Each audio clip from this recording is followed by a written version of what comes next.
बिस्मिल्लाहिर्रहमानिर्रहीम। अस्सलाम वालेकुम अज़ीज़ तलबा। आज अलउमर साइंस अकेडमी में हम जो आज का हमारा टॉपिक होगा वो मालिक्यूल को इंशाल्लाह हम अपने लेक्चर नंबर 2 में डिस्कस करेंगे। डियर स्टूडेंट्स, मालिक्यूल का मतलब जो होता है वो स्मॉल ग्लेशियर का भी मीनिंग इससे लिए जाते हैं, यानी कि स्मॉल छोटा ग्लेशियर के मीनिंग इसके लिए जाते हैं। आइए हम इसको डिफ़ाइन करते हैं कि मालिक्यूल क्या है, इसकी एग्जांपल्स और इसको किन 3 कैटेगरीज़ के साथ जो है मालिक्यूल्स की जो है क्लासिफिकेशन की गई है। Number 1 on the basis of atomicity, number 2 on the basis of nature of atoms and number 3 sizes of molecules के लिहाज से जो है क्लासिफिकेशन जो है मालिक्यूल्स की गई है। सबसे पहले हम इसको डिफ़ाइन करते हैं। कहते हैं it is the smallest particle, ये छोटे से छोटा पार्टिकल है, ऑफ ए प्योर सब्सटेंस, यानी कि खालिस मादे का जो एलिमेंट और कंपाउंड भी हो सकता है, विच एग्जिस्ट इंडिपेंडेंटली, जो अपना वजूद आज़ादाना बरकरार रख सकता है, उसे हम क्या कहते हैं जी, मालिक्यूल कहते हैं। उसकी मिसाल मैं आपको देता हूँ। जैसे कि मेरे पास हाइड्रोजन इन एटॉमिक फॉर्म है, हाइड्रोजन के वेले शेल में एक इलेक्ट्रॉन, तो हाइड्रोजन मिलके जो है एक मालिक्यूल बना देता है। ये दोनों इंडिपेंडेंटली एग्जिस्ट नहीं कर सकते, जबकि ये कर सकता है। अच्छा, मैं आपको बात बताता जाऊँ, जो एटम होता है ना, वैसे तो वो न्यूट्रल होता है, लेकिन कोई भी ऐसा एटम जिसके वेले शेल में 2 या 8 इलेक्ट्रॉन मुकम्मल नहीं है, तो वो स्टेबल नहीं होता, वो मुस्तहकम नहीं होता, वो इंडिपेंडेंटली आज़ादाना अपना वजूद बरकरार नहीं रख सकता। तो उसे अपना आज़ादाना वजूद बरकरार रखने के लिए नोबेल गैसेस जैसी इलेक्ट्रॉनिक कॉन्फ़िगरेशन हासिल करना होगी। जबकि नोबेल गैसेस में जो एलिमेंट्स हैं, नोबल एलिमेंट्स हैं, वो सिर्फ सिंगल भी जो हैं वो अकेले भी अपना वजूद बरकरार रख सकते हैं। क्यों रख सकते हैं? कि उनके वेले शेल जो है स्टेबल है, 2 या 8 इलेक्ट्रॉन मुकम्मल हैं उनमें। तो ये देखते हैं, जैसे ये हाइड्रोजन है, इसके वेले एटम है, इसके वेले शेल में भी 1 इलेक्ट्रॉन है, इसके वेले शेल में भी 1 इलेक्ट्रॉन है। तो ये अगर मैं अलहदा हाइड्रोजन एटम को देखूं तो ये अपना वजूद बरकरार आज़ादाना नहीं रख सकता, ये किसी ना किसी के साथ रिएक्ट कर जाएगा ताकि अपने आप को स्टेबल करे। इसलिए ये दूसरे हाइड्रोजन एटम के साथ मिलके हाइड्रोजन मॉलिक्यूल बना देता है, जो कि एक स्टेबल मॉलिक्यूल है। Then dear students, molecular element से क्या मुराद है? मॉलिक्यूलर एलिमेंट से मुराद है होमोटॉमिक मॉलिक्यूल्स, यानी कि मॉलिक्यूल्स 2 तरह के होते हैं, होमोटॉमिक मॉलिक्यूल्स एंड हेटेरोटॉमिक मॉलिक्यूल्स। वो मैंने इधर भी इनको डिफाइन किया हुआ है अच्छे से, इंशाल्लाह आपको बताऊंगा। होमोटॉमिक मॉलिक्यूल्स, ये इधर बताता हूँ, which consist of atoms of same elements, ऐसे जो मॉलिक्यूल जो एक ही तरह के एलिमेंट से मिलके बने हों। इधर भी मैंने एग्जांपल्स दी हैं, उधर भी दी हैं। जैसे कि इधर वाली आपको बता देता हूँ, हाइड्रोजन है, इसमें सेम ही एटम्स है, यानी कि हाइड्रोजन के ही एटम है। ऑक्सीजन है, नाइट्रोजन है, क्लोरीन का मॉलिक्यूल है, ओजोन है यानी O3 है, ये ऑक्सीजन के एटम से मिलके बना है। ब्रोमीन है, आयोडीन है, इधर P4 है, S8 यानी सल्फर का है। तो इस तरह इसकी एग्जांपल्स, यानी कि मैंने उधर डिफाइन भी किया है, इधर मैंने वैसे एज ए पॉइंट लिखा है। मॉलिक्यूलर कंपाउंड्स, यानी कि हेटेरोटॉमिक मॉलिक्यूल्स को हम मॉलिक्यूलर कंपाउंड्स भी बोलते हैं। ये इधर ही साथ इसको डिफाइन करते हैं, consist of different kinds of elements, ऐसे मॉलिक्यूल जो डिफरेंट काइंड्स ऑफ एलिमेंट्स पर मौजूद होने हम कहते हैं जी हेटेरोटॉमिक मॉलिक्यूल्स। मिसाल के तौर पर मैंने इधर भी मिसालें दी हुई हैं। CO2, इसमें डियर स्टूडेंट्स हमारे पास 2 तरह के एटम्स हैं, इसमें पाए जाते हैं। हेटेरो का मतलब ही डिफरेंट है, जैसे कार्बन और ऑक्सीजन, यानी एक ही तरह के एटम्स पर ये मॉलिक्यूल मुश्तमिल नहीं है, बल्कि 2 तरह के, 2 या 2 से ज़्यादा तरह के एटम्स पर मुश्तमिल हो सकता है। जैसे H2O में हाइड्रोजन पाई जाती है और ऑक्सीजन, C6H12O6 यानी ग्लूकोज है, तो इसमें भी 3 तरह के एटम्स पाए जाते हैं, यानी कार्बन, हाइड्रोजन और ऑक्सीजन। H2SO4 यानी कि सल्फ्यूरिक एसिड, इसमें भी 3 तरह के जो है एलिमेंट पाए जाते हैं। कौन कौन से ये एटम्स? हाइड्रोजन, सल्फर और ऑक्सीजन। तो इस तरह जो है हमारे पास हेटेरोटॉमिक मॉलिक्यूल्स का मतलब ये हुआ कि ऐसे मॉलिक्यूल जो डिफरेंट टाइप के एटम्स या एलिमेंट्स पर मुश्तमिल हो। Then what about atomicity? Dear students, classification में ऑन द बेसिस ऑफ जो है हमने एटॉमिसिटी जो पहली नेचर को डिफ़ाइन करना है, बताना है आपको, एटॉमिसिटी की बुनियाद पर है। मैं इसको डिफ़ाइन करने जा रहा हूँ। कहता है the number of atoms present in a molecule is called atomicity. Molecule में जितने एटम्स की तादाद होती है, किसी भी मॉलिक्यूल में जितनी भी एटम्स की तादाद होती है उसको हम क्या बोलते हैं, उसकी एटॉमिसिटी। अगर किसी मॉलिक्यूल में एक एलिमेंट है या एटम है तो हम कहेंगे उसकी एटॉमिसिटी 1 है। अगर किसी मॉलिक्यूल में 10 एटम्स हैं तो हम क्या बोलेंगे जी, उसकी एटॉमिसिटी 10 है। ऐसे सोन, वो इंशाल्लाह आपको पिक में नज़र भी आ जाएगा। देन है क्लासिफिकेशन ऑफ मॉलिक्यूल्स। मैंने आपको कहा था पहला जो पॉइंट है वो on the basis of atomicity है, यानी कि हमारे पास, मैंने इसको 3 तरह से देखा, on the basis of atomicity, number 2 nature of atoms, number 3 sizes of molecules.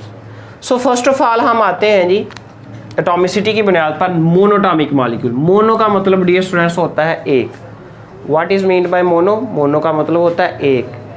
ऐसे मॉलिक्यूल्स जो एक एटम या एलिमेंट पर मुश्तमिल हो हम उन्हें बोलते हैं जी मोनोटॉमिक मॉलिक्यूल्स। ये कौन से होते हैं? आप कहेंगे सर ऐसे मॉलिक्यूल भी होते हैं जो सिर्फ एक ही एटम पर मुश्तमिल हो।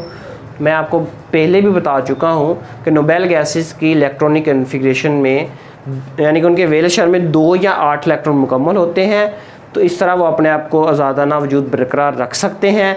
इसलिए वो जो है आज़ादाना हालत में, यानी कि सिंगल एलिमेंट या उनका एटम भी अपना वजूद बरकरार रख सकता है। आप यहाँ पे इंपॉर्टेंट सवाल रेज होता है कि हीलियम जो है एज ए एलिमेंट भी आप इसको कह सकते हैं और इसको मॉलिक्यूल के तौर पर, यानी कि ये जो सारे हैं ना, इनको आप एलिमेंट के तौर पर भी जान सकते हैं और मॉलिक्यूल के तौर पर भी जान सकते हैं। ये इंपॉर्टेंट पॉइंट आपने याद रखना है। देन है dear students polyatomic molecules. Poly का मतलब ही होता है ज़्यादा। पॉली का मतलब क्या होता है? ज़्यादा। ऐसे मॉलिक्यूल जो 2 से ज़्यादा एटम्स पर मुश्तमिल हो हम उन्हें बोलते हैं जी poly atomic molecules. Let's say that मेरे पास C6H12O6 ग्लूकोज है, तो इसमें ऑलमोस्ट 12 + 6 18 18 + 24 एटम्स हैं, यानी कि 2 से ज़्यादा ही है ना। बेंजीन है C6H6, इसमें 12 एटम्स है। ऐसे ही H2SO4 में कितने हैं? 7 है। ऐसे ही क्लोरीन के मॉलिक्यूल में 2 एटम है। तो इस तरह 2 या 2 से ज़्यादा एटम्स पर जो मुश्तमिल होते हैं मॉलिक्यूल, हम उन्हें बोलते हैं polyatomic molecules. Then dear students हमारे पास नेचर ऑफ एटम्स के लिहाज से हम जो है इसको मॉलिक्यूल्स को क्लासीफाई करेंगे।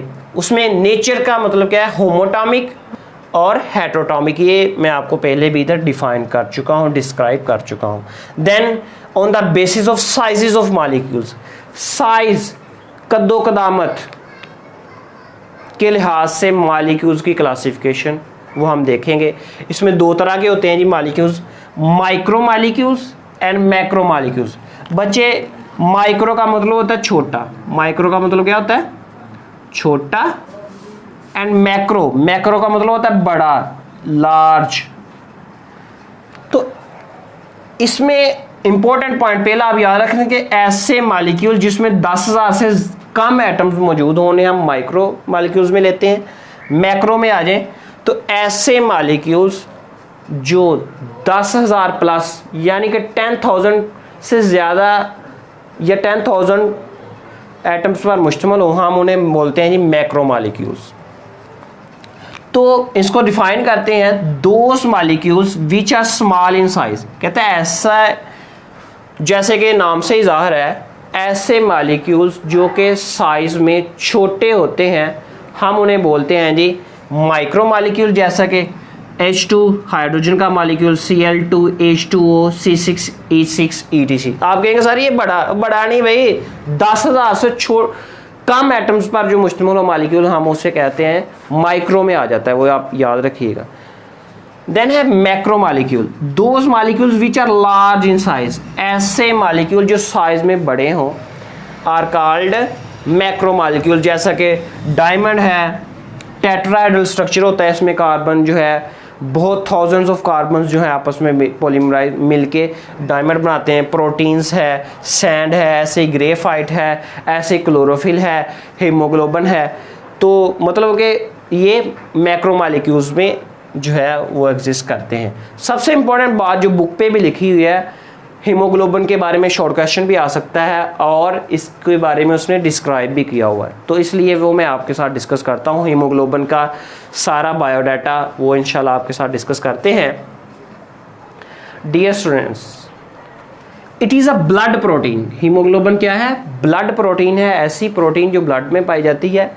ये ऑक्सीजन कैरी करती है, यानी कि खून में एक हिस्से से दूसरे हिस्से को ऑक्सीजन पहुंचाती है, वो भी पॉइंट लिखा हुआ है। It carries oxygen from lungs, ये फेफड़ों से, क्योंकि हम लेते हैं जो ऑक्सीजन वो फेफड़ों में जाती है, फेफड़ों से तमाम बॉडी के पार्ट्स को, तमाम हिस्सों को जो है हीमोग्लोबिन का ही काम है कि उनको ऑक्सीजन की फ्राहमी करना। So it plays a very important role in our body, इसका हमारे जिस्म में बहुत ही अहम किरदार है। देन बढ़ते हैं जी, each molecule is nearly of 10,000 atoms, के हीमोग्लोबिन का हर मालिक्यूल ऑलमोस्ट 10,000 एटम्स पर मुश्तमिल होता है। देन इसके बारे में ये है, इट कंटेन्स, इसमें कार्बन, हाइड्रोजन, नाइट्रोजन और ऑक्सीजन और Fe यानी आयरन के जो है एलिमेंट पाए जाते हैं।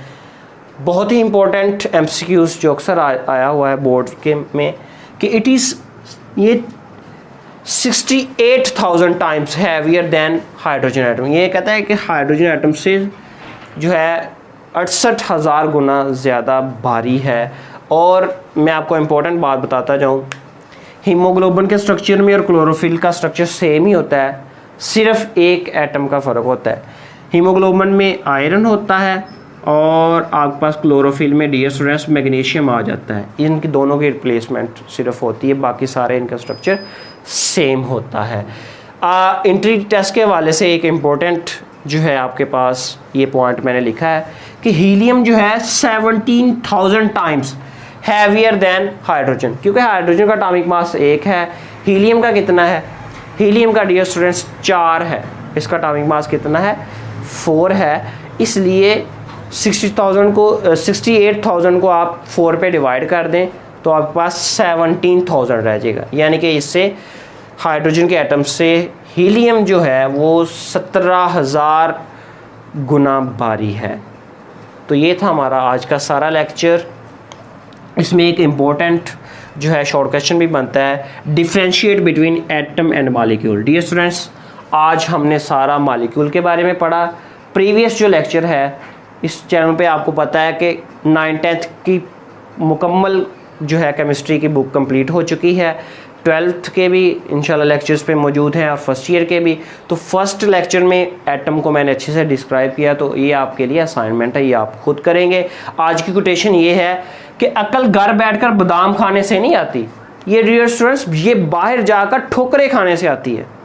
यानी कि ये मत सोचे कि आप घर में बैठे रहेंगे तो आप प्रोग्रेस को अवेल कर लेंगे, या आप जो हैं वो कोई भी काम कर रहे हैं, टास्क कर रहे हैं, आप बस बैठे रहे कुछ ना करें तो आपको जो है उसके रिजल्ट्स मिल जाएंगे। नहीं डियर स्टूडेंट्स, जब आप दुनिया के धक्के खाएंगे, मतलब कहने का ये है कि दुनिया में देखेंगे, अपने आप को जज करेंगे, तो फिर आपको अकल आएगी। अकल मतलब कि बहुत सारे अप्स एंड डाउन्स आते हैं ज़िंदगी में जिनसे इंसान सीखता है, एक्सपीरियंस लेता है।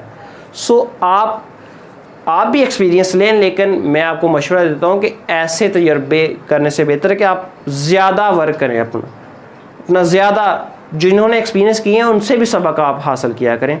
तो मज़ीद ऐसे लेक्चर्स के लिए इस चैनल को ज़रूर लाइक, शेयर और सब्सक्राइब कीजिएगा। थैंक यू, अल्लाह हाफ़िज़।